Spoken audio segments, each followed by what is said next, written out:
सभी को प्रणाम। जय श्री राम। आज हम सुनेंगे पुत्रदा एकादशी की कथा। पद्म पुराण के उत्तरखंड में पुत्रदा एकादशी है। भगवान श्री कृष्ण ने कहा, राजन, पोषक शुक्ल पक्ष की जो एकादशी है उसे बतलाता हूँ, सुनो। महाराज, संसार के हित की इच्छा से मैं इसका वर्णन करता हूँ। राजन, पुत्र पौव्रत्र विधि से ही यत्नपूर्वक इसका व्रत करना चाहिए।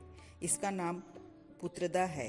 यह सब पापों को हरने वाली उत्तम तिथि है। समस्त कामनाओं तथा सिद्धियों के दाता भगवान नारायण इस तिथि के अधिदेवता है।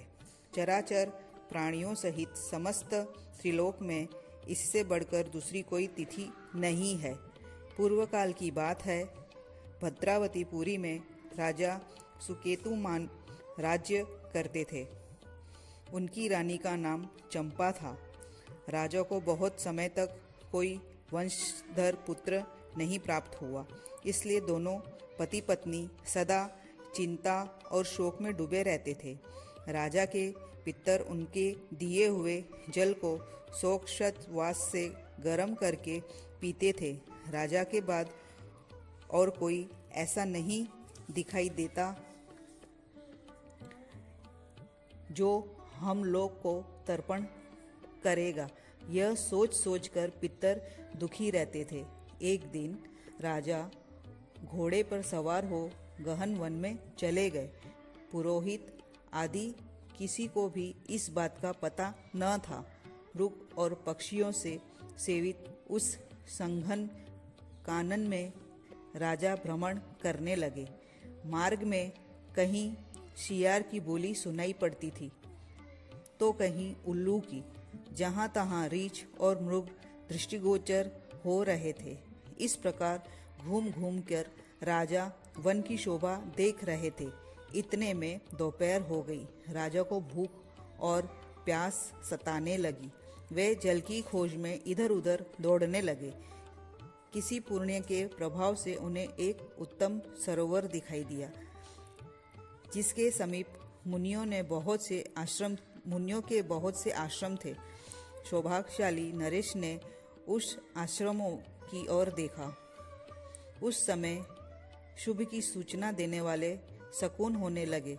राजा का दाहिना नेत्र और दाहिना हाथ फड़कने लगा, जो उत्तम फल की सूचना दे रहा था।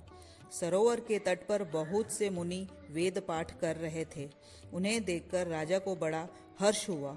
वे घोड़े से उतरकर मुनियों के सामने खड़े हो गए और पृथक पृथक उन सब की वंदना करने लगे।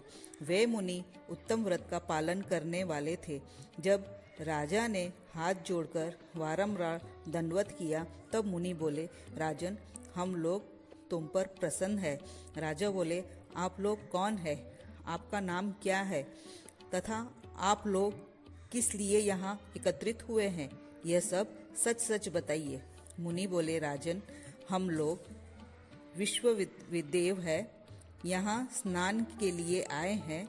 माघ निकट आया है। आज से 5वें दिन माघ का स्नान आरंभ हो जाएगा। आज ही पुत्रदा नाम की एकादशी है, जो व्रत करने वाले के मनुष्य को पुत्र देती है। राजन ने कहा, विश्वदेवगण, यदि आप लोग प्रसन्न है तो मुझे पुत्र दीजिए। मुनि बोले, राजन, आज के ही दिन पुत्रदा नाम की एकादशी है।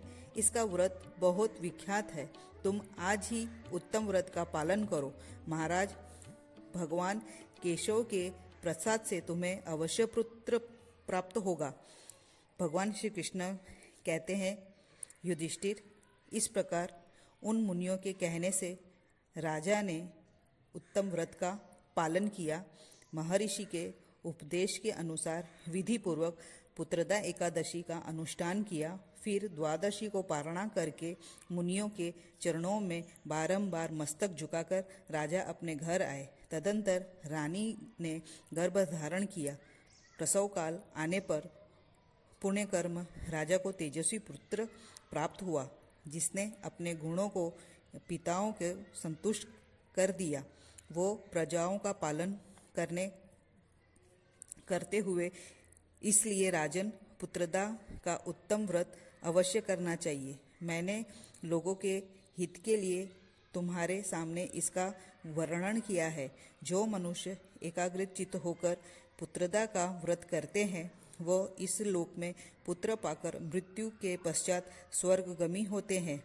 इस महात्म्य को पढ़ने और सुनने से अग्निष्टोम यज्ञ का फल मिलता है।